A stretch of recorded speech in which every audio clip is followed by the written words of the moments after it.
جو بڑا مہربان نہایت رحم والا ہے۔ یا سین، قسم ہے قرآن کی جو حکمت سے بھرا ہوا ہے۔ اے محمد، بے شک تم پیغمبروں میں سے ہو، سیدھے رستے پر۔ یہ خدائے غالب اور مہربان نے نازل کیا ہے تاکہ تم ان لوگوں کو جن کے باپ دادا کو متنبع نہیں کیا گیا تھا متنبع کر دو۔ وہ غفلت میں پڑے ہوئے ہیں، ان میں سے اکثر پر خدا کی بات پوری ہو چکی ہے، سو وہ ایمان نہیں لائیں گے۔ ہم نے ان کی گردنوں میں طوق ڈال رکھے ہیں اور وہ ٹھوڑیوں تک پھنسے ہوئے ہیں تو ان کے سر الل رہے ہیں، اور ہم نے ان کے آگے بھی دیوار بنا دی اور ان کے پیچھے بھی، پھر ان پر پردہ ڈال دیا تو یہ دیکھ نہیں سکتے۔ اور تم ان کو نصیحت کرو یا نہ کرو، ان کے لیے برابر ہے، وہ ایمان نہیں لانے کے۔ تم تو صرف اس شخص کو نصیحت کر سکتے ہو جو نصیحت کی پیروی کرے اور خدا سے غائبانہ ڈرے، سو اس کو مغفرت اور بڑے ثواب کی بشارت سنا دو۔ بے شک ہم مردوں کو زندہ کریں گے، اور جو کچھ وہ آگے بھیج چکے اور جو ان کے نشان پیچھے رہ گئے ہم ان کو قلم بند کر لیتے ہیں، اور ہر چیز کو ہم نے کتاب روشن یعنی لوح محفوظ میں لکھ رکھا ہے۔ اور ان سے گاؤں والوں کا قصہ بیان کرو جب ان کے پاس پیغمبر آئے، یعنی جب ہم نے ان کی طرف 2 پیغمبر بھیجے تو انہوں نے ان کو جھٹلایا، پھر ہم نے تیسرے سے تقویت دی تو انہوں نے کہا کہ ہم تمہاری طرف پیغمبر ہو کر آئے ہیں۔ وہ بولے کہ تم اور کچھ نہیں مگر ہماری طرح کے آدمی ہو، اور خدا نے کوئی چیز بھی نازل نہیں کی، تم محض جھوٹ بولتے ہو۔ انہوں نے کہا کہ ہمارا پروردگار جانتا ہے کہ ہم تمہاری طرف پیغام دے کر بھیجے گئے ہیں، اور ہمارے ذمے تو صاف صاف پہنچا دینا ہے اور بس۔ وہ بولے کہ ہم تم کو نامبارک دیکھتے ہیں، اگر تم باز نہ آؤ گے تو ہم تمہیں سنگسار کر دیں گے اور تم کو ہم سے دکھ دینے والا عذاب پہنچے گا۔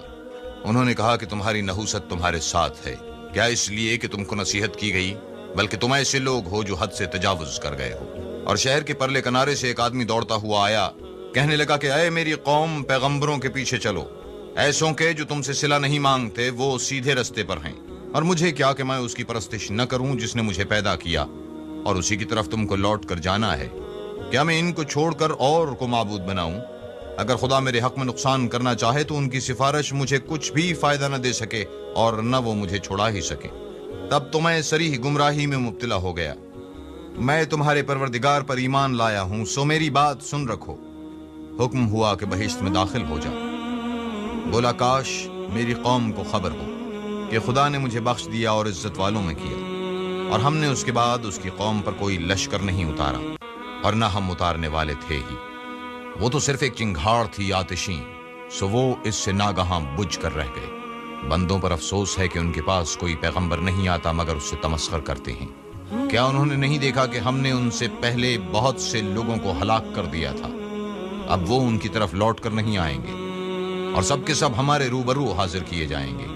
اور ایک نشانی ان کے لیے زمین مردہ ہے کہ ہم نے اس کو زندہ کیا اور اس میں سے اناج اگایا، اور پھر یہ اس میں سے کھاتے ہیں، اور اس میں کھجوروں اور انگوروں کے باغ پیدا کیے اور اس میں چشمے جاری کر دیے تاکہ یہ ان کے پھل کھائیں، اور ان کے ہاتھوں نے تو ان کو نہیں بنایا، تو پھر کیا یہ شکر نہیں کرتے؟ وہ خدا پاک ہے جس نے زمین کی نباتات اور خود ان کے اور جن چیزوں کی ان کو خبر نہیں سب کے جوڑے بنائے۔ اور ایک نشانی ان کے لیے رات ہے کہ اس میں سے ہم دن کو کھینچ لیتے ہیں تو اس وقت ان پر اندھیرا چھا جاتا ہے، اور سورج اپنے مقرر رستے پر چلتا رہتا ہے۔ یہ خدائے غالب اور دانا کا مقرر کیا ہوا اندازہ ہے۔ اور چاند کی بھی ہم نے منزلیں مقرر کر دیں، یہاں تک کہ گھٹتے گھٹتے کھجور کی پرانی شاخ کی طرح ہو جاتا ہے۔ نہ تو سورج ہی سے ہو سکتا ہے کہ چاند کو جا پکڑے، اور نہ رات ہی دن سے پہلے آ سکتی ہے، اور سب اپنے اپنے دائرے میں تیر رہے ہیں۔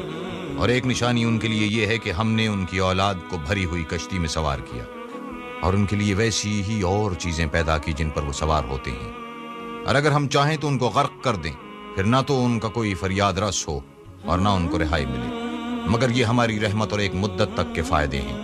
اور جب ان سے کہا جاتا ہے کہ جو تمہارے آگے اور جو تمہارے پیچھے ہے اس سے تم ڈرو تاکہ تم پر رحم کیا جائے، اور ان کے پاس ان کے پروردگار کی طرف سے کوئی نشانی نہیں آئی مگر اس سے منہ پھیر لیتے ہیں۔ اور جب ان سے کہا جاتا ہے کہ جو رزق خدا نے تم کو دیا ہے اس میں سے خرچ کرو، تو کافر مومنوں سے کہتے ہیں کہ بھلا ہم ان لوگوں کو کھانا کھلائیں جن کو اگر خدا چاہتا تو خود کھلا دیتا، تم تو صریح غلطی میں ہو۔ اور کہتے ہیں کہ اگر تم سچ کہتے ہو تو یہ وعدہ کب پورا ہوگا؟ یہ تو ایک چنگھاڑ کے منتظر ہیں جو ان کو اس حال میں کہ باہم جھگڑ رہے ہوں گے آ پکڑے گی، پھر نہ تو وصیت کر سکیں گے اور نہ اپنے گھر والوں میں واپس جا سکیں گے۔ اور جس وقت سور پھونکا جائے گا یہ قبروں سے نکل کر اپنے پروردگار کی طرف دوڑ پڑیں گے۔ کہیں گے اے ہے ہمیں ہماری خوابگاہوں سے کس نے جگہ اٹھایا؟ یہ وہی تو ہے جس کا خدا نے وعدہ کیا تھا اور پیغمبروں نے سچ کہا تھا۔ صرف ایک زور کی آواز کا ہونا ہوگا کہ سب کے سب ہمارے روبرو آ حاضر ہوں گے۔ اس روز کسی شخص پر کچھ بھی ظلم نہیں کیا جائے گا اور تم کو بدلہ ویسا ہی ملے گا جیسے تم کام کرتے تھے۔ اہل جنت اس روز عیش و نشاط کے مشغلے میں ہوں گے، وہ بھی اور ان کی بیویاں بھی سایوں میں تختوں پر تکیے لگائے بیٹھے ہوں گے۔ وہاں ان کے لیے میوے اور جو چاہیں گے موجود ہوگا۔ پروردگار مہربان کی طرف سے سلام کہا جائے گا، اور گناہگارو تم آج الگ ہو جاؤ۔ اے آدم کی اولاد، ہم نے تم سے کہہ نہیں دیا تھا کہ شیطان کو نہ پوجنا، وہ تمہارا کھلا دشمن ہے، اور یہ کہ میری ہی عبادت کرنا یہی سیدھا رستہ ہے۔ اور اس نے تم میں سے بہت سی خلقت کو گمراہ کر دیا تھا، تو کیا تم سمجھتے نہیں تھے؟ یہی وہ جہنم ہے جس کی تمہیں خبر دی جاتی تھی۔ سو جو تم کفر کرتے رہے ہو اس کے بدلے آج اس میں داخل ہو جاؤ۔ آج ہم ان کے منہوں پر مہر لگا دیں گے، اور جو کچھ یہ کرتے رہے تھے ان کے ہاتھ ہم سے بیان کر دیں گے اور ان کے پاؤں اس کی گواہی دیں گے۔ اور اگر ہم چاہیں تو ان کی آنکھوں کو مٹا کر اندھا کر دیں، پھر یہ رستے کو دوڑیں تو کہاں دیکھ سکیں گے۔ اور اگر ہم چاہیں تو ان کی جگہ پر ان کی صورتیں بدل دیں، پھر وہاں سے نہ آگے جا سکیں گے اور نہ پیچھے لوٹ سکیں گے۔ اور جس کو ہم بڑی عمر دیتے ہیں تو اسے خلقت میں اوندھا کر دیتے ہیں، تو کیا یہ سمجھتے نہیں؟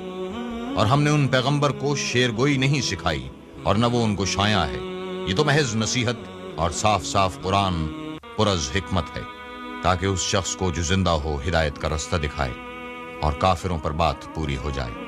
کیا انہوں نے نہیں دیکھا کہ جو چیزیں ہم نے اپنے ہاتھوں سے بنائیں ان میں سے ہم نے ان کے لیے 4 پائے پیدا کر دیے، اور یہ ان کے مالک ہیں، اور ان کو ان کے قابو میں کر دیا، تو کوئی تو ان میں سے ان کی سواری ہے اور کسی کو یہ کھاتے ہیں، اور ان میں ان کے لیے اور فائدے اور پینے کی چیزیں ہیں، تو کیا یہ شکر نہیں کرتے؟ اور انہوں نے خدا کے سوا اور معبود بنا لیے ہیں کہ شاید ان سے ان کو مدد پہنچے، مگر وہ ان کی مدد کی ہرگز طاقت نہیں رکھتے، اور وہ ان کی فوج ہو کر حاضر کیے جائیں گے۔ تو ان کی باتیں تمہیں غمناک نہ کر دیں، یہ جو کچھ چھپاتے اور جو کچھ ظاہر کرتے ہیں ہمیں سب معلوم ہے۔ کیا انسان نے نہیں دیکھا کہ ہم نے اس کو نطفے سے پیدا کیا، پھر وہ تڑاک پڑاک جھگڑنے لگا اور ہمارے بارے میں مثالیں بیان کرنے لگا اور اپنی پیدائش کو بھول گیا؟ کہنے لگا جب ہڈیاں بوسیدہ ہو جائیں گی تو ان کو کون زندہ کرے گا؟ کہہ دو کہ ان کو وہ زندہ کرے گا جس نے ان کو پہلی بار پیدا کیا تھا، اور وہ سب قسم کا پیدا کرنا جانتا ہے۔ وہی جس نے تمہارے لیے سبز درخت سے آگ پیدا کی، پھر تم اس کی ٹہنیوں کو رگڑ کر ان سے آگ نکالتے ہو۔ بھلا جس نے آسمان اور زمین کو پیدا کیا، کیا وہ اس بات پر قادر نہیں کہ ان کو پھر ویسے ہی پیدا کر دے؟ کیوں نہیں، وہ تو بڑا پیدا کرنے والا اور علم والا ہے۔ اس کی شان یہ ہے کہ جب وہ کسی چیز کا ارادہ کرتا ہے تو اس سے فرما دیتا ہے کہ ہو جا، تو وہ ہو جاتی ہے۔ وہ ذات پاک ہے جس کے ہاتھ میں ہر چیز کی بادشاہت ہے، اور اسی کی طرف تم کو لوٹ کر جانا ہے۔